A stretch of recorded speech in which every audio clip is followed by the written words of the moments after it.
À 30 ans, on choisit d'acheter ou de louer sa résidence principale en comptant son budget du mois. Si on regarde des vidéos d'investisseurs, bien tous vous expliqueront qu'acheter est un très mauvais calcul financier et vous le démontrent à l'aide de calculs chiffrés parfaitement exacts à court terme. Mais saviez-vous que rester locataire est une erreur de débutant qui peut vous mettre en danger, vous et votre famille ? Je suis Christine Mourier-Compagnon, courtière en prêt immobilier meilleur taux sur le bassin d'Arcachon et ses environs. J'accompagne tous les jours des primo-accédants qui ont fait le choix de mettre leur famille à l'abri de certains risques. Si vous trouvez que ce sujet pourrait être utile pour d'autres personnes, n'oubliez pas de mettre un commentaire et un j'aime en bas de cette vidéo pour donner un peu plus de visibilité à mon travail. Généralement, la question acheter ou louer n'est posée que pour savoir si c'est un investissement rentable. Parfois, il est question de critères émotionnels, la liberté de faire ce que l'on veut chez soi par exemple.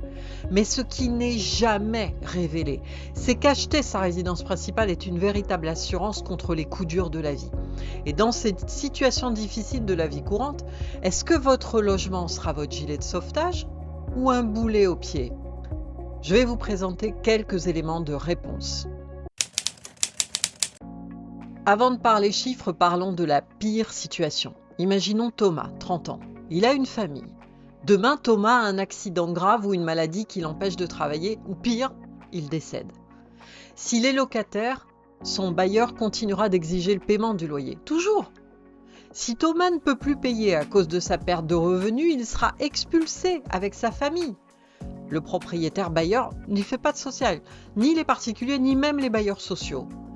Et vous savez que le marché de la location est très tendu. Vous connaissez la difficulté à retrouver un autre logement si vous ne pouvez plus justifier de revenus qui sont au moins 3 fois supérieurs au montant du loyer. Imaginons que Thomas est propriétaire et qu'il a fait un emprunt. Alors, il a forcément une assurance emprunteur. Ça, c'est magique, personne n'en parle. Bien, en cas de décès, l'assurance va rembourser tout le crédit d'un coup. Sa famille hérite d'une maison payée à 100%. Il n'y a plus de dette, plus de loyer. Ils sont à l'abri à vie. En cas d'incapacité, l'assurance va prendre le relais et payer les mensualités à la place de Thomas proportionnellement à sa quotité assurée. Par exemple, s'il était assuré à 100% sur sa tête, alors 100% des mensualités du crédit seront payées par l'assureur. C'est un coup de pouce énorme à un moment où les revenus s'effondrent. Est-ce que vous saviez que le montant minimum garanti de pension d'invalidité en France en 2026, c'est 338 € par mois ?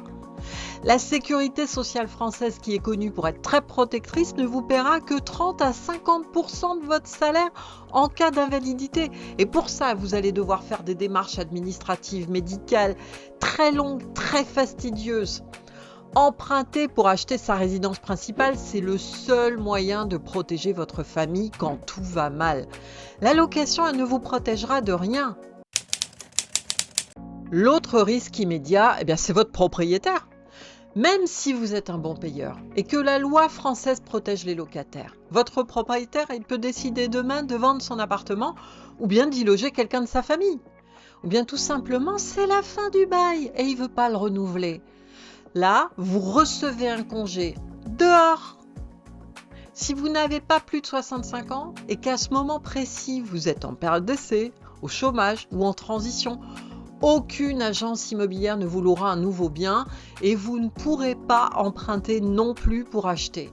Vous vous retrouverez sans solution. Être propriétaire, c'est garantir que personne ne peut vous mettre dehors tant que vous payez les mensualités de votre crédit. Maintenant, projetons-nous à la retraite. Reprenons Thomas, 30 ans. Alors, il gagne 2 800 € net par mois. Il hésite entre garder son loyer de 800 € ou payer un crédit de 1 000 €. 200 € de plus quand même. Il paye moins cher aujourd'hui en tant que locataire. Ok, c'est ce qu'il a choisi, super. Mais les loyers vont suivre avec l'inflation. Dans 25 ans, avec seulement 2% d'augmentation par an, son loyer qui était à 800 € va devenir 1 300 € par mois. Arrivé à la retraite, autant vous dire que ses revenus vont chuter. S'il touchait 1 800 € de pension, s'il touche plus tard 1 800 € de pension jusqu'à la fin de ses jours, il va lui rester quoi ? 500 € pour vivre ? C'est la pauvreté assurée.